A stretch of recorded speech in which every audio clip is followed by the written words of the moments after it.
We got a new poll showing Senator Elizabeth Warren gaining on former Vice President Joe Biden in Iowa, and Andrew Yang making the debate stage. Also, we've got to talk about the importance of the Iowa State Fair, aside from the butter cow. Team Rising is here to break it down. Molly Mitchell is a Democratic strategist, former Director of Media Affairs at the DCCC, and Inez Stepman is a Senior Policy Analyst at the Independent Women's Forum. Welcome to you both. Ladies, lovely to see you both. Absolutely. So we've got this new, interesting Iowa Democratic poll, 28% with Joe Biden at the top, 19% for Elizabeth Warren, 11% for Kamala Harris, 9% Bernie Sanders, up there with Pete Buttigieg at 8%, and then Amy Klobuchar, Tom Steyer, both at 3%. Steyer, miraculously getting 3%, more than Beto O'Rourke, which is embarrassing.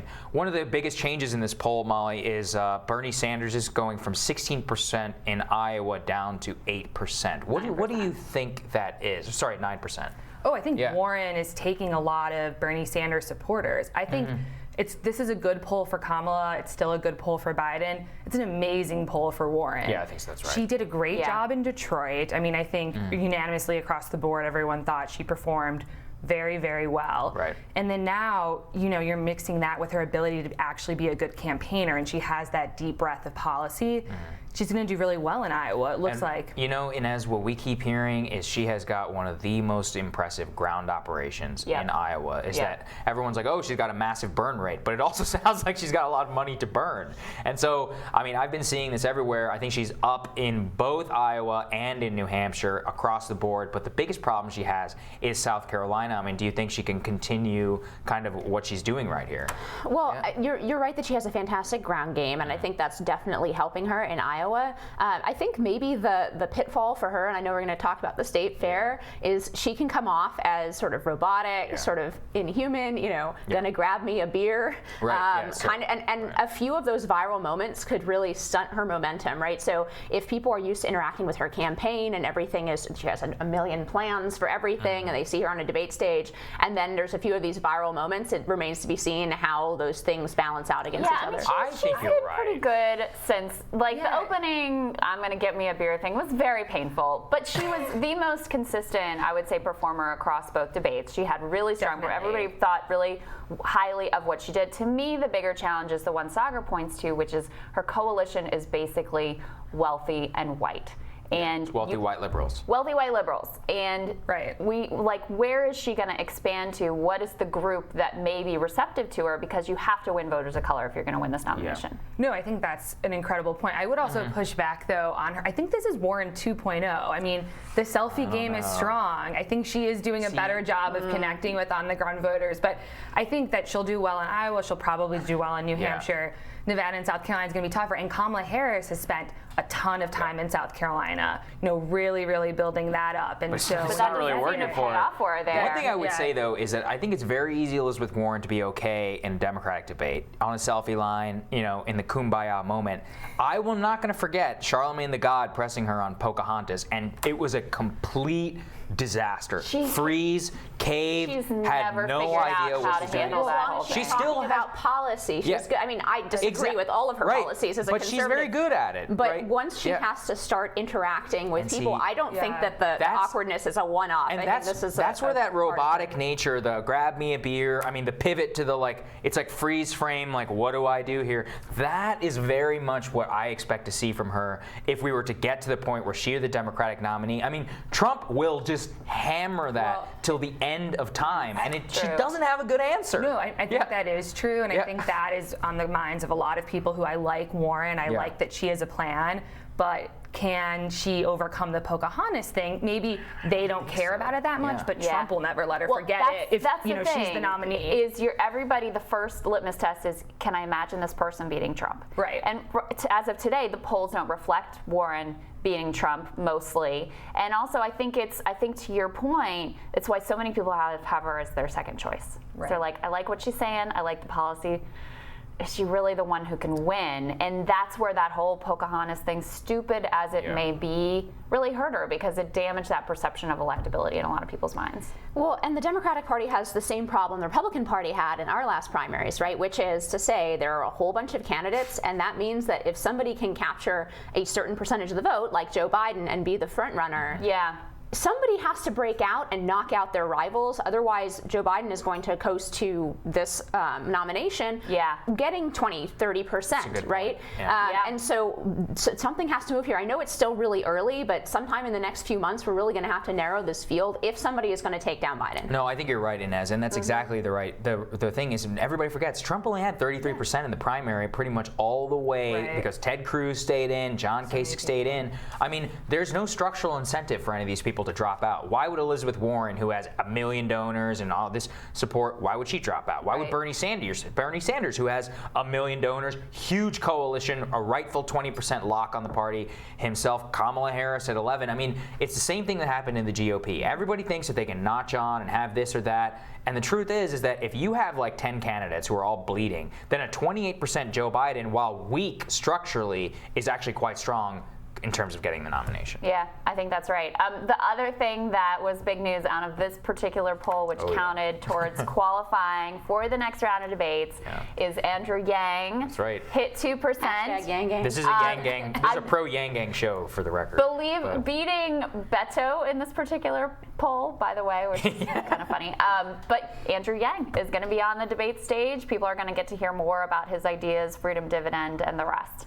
You know, what's interesting about Andrew Yang, you could not have Andrew Yang if you didn't have the way this was set up by the DNC, the requirements you have to make, but also really social media and the internet. I mean, he's definitely a certain type of Democrat that, you know, people really respond to him on platforms like Reddit, you know, he's all a over creature. Twitter. He's a creature of the internet. He's the most extremely online candidate that we've ever had. Yeah, and I don't see him, you know, being someone who ever gets up to the top 3, top 4. I mean, I don't think anyone at this table thinks that is possible. I mean, anything could happen, I guess. But I think he's actually a good voice to have one more time in a debate. I'm not wary of that. I don't think we're going to see primary voters turn out for him, though. I think this could be sort of his last swan song. Maybe. I mean, I don't know. I mean, he's got a couple % in New Hampshire, a couple % of the people who love Yang are committed. Let me tell you. True. Right? But will it's they very go much and like a vote Bernie for person. him? I don't know. Do you know what yes, they will. Yeah. But I mean, not that that's 20% of the vote. That's true. But his people are very committed. Yeah. He also has something that a lot of the other candidates are going to struggle with in the general, which is he actually is willing to talk to almost anybody. He went on Ben Shapiro. He's willing to defend his ideas and have a real discussion. I do think he's come on this show. We had a real debate. He's not going to be my betting favorite for this. But I do think that there is a sizable portion of his country and actually counter some of the narratives. I think there are a lot of millennials who are sick of just people yelling slogans at each other. It's I think coinciding with maybe cable news not doing quite as well as it used to, having an older demographic and more people listening to podcasts. Andrew Yang is really good in that environment, and he might be a sign of what's to come. I mean, honestly, I hope so, because that was his best it would be a more substantive his best moment in the discussion. debate. He was like, we're sitting here with makeup on our faces, yelling slogans at each other, and he's like, well, life expectancy is going down. And I was like, oh my God. I was like, yeah, he's right. Super true. I mean, that's a point I made on the show earlier this week, is that his fundamental analysis of the challenge of automation, the number of jobs that we are set to lose and have already lost, and what that means for the future of the country, I think is a question that every candidate needs to be made to answer. What is your view of that, and what are you going to do about it? No, definitely. And really in Detroit, I think there should have been a stronger focus on the plant that closed just a few miles from, you know, where they were at that debate stage. And there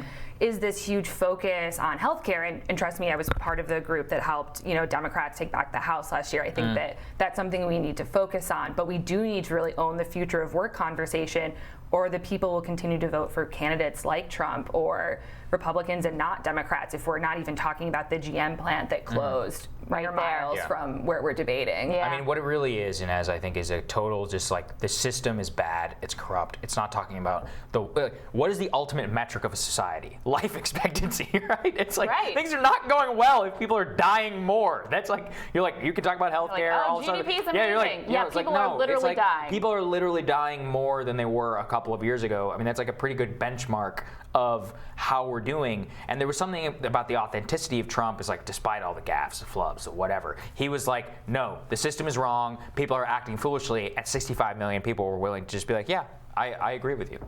Yeah. Look, both parties are struggling with this, I think. That's why you saw Trump, completely change I would argue, the ideological foundations of the Republican Party, which had been Reagan, had been the three-legged stool, right, with strong defense, limited government, and social conservatism. You had Trump bring in some of these issues that the Reagan framework had failed to address. So Republicans had not appealed to these voters. There's a lot of these voters out there who are facing the realities that you're talking about. The fact that our life expectancy is going down. The fact that, there's a huge number of people addicted to opioids in this country. All of these things, family breakdown, all of these things contribute to this sense of despair and feeling like our future is not as bright as it used to be. People are not as confident about the American future as they used to be.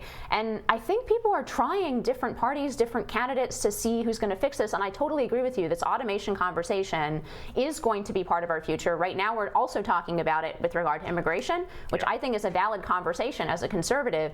But I do think the larger, issue coming down the pike with regard to making sure that people can actually go ahead and get jobs is going to be automation. And that's something we're not hearing most of the candidates talk about. Andrew Yang is, but we're not hearing most of the candidates talk about because it's really tough and there's no easy solution. There's no easy solution that fits into the ideology of either side. That don't require some sort of big, fairly radical change, which is scary to a lot of things.